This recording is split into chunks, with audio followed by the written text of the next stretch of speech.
Hi, this is Michelle from Intentional Travelers. We are staying in Central Oregon for the week, and I'm going to show you how I'm using my Clark and Mayfield bag at the moment.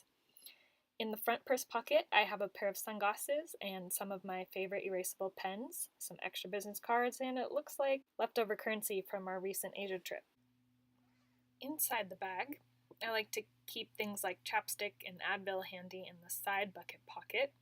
I always slide my phone into the middle bucket, which also has some small notebooks. And on the other side, I keep my electronics cords and headphones. My favorite pen has its own spot.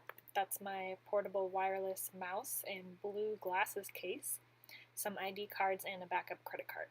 Since I work as I travel, I do carry an ergonomic keyboard along with my laptop, and they both fit neatly in the padded sleeve.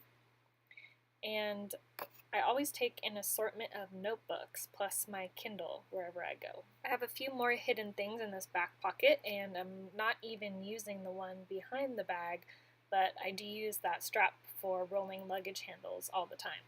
So that's what's in my bag.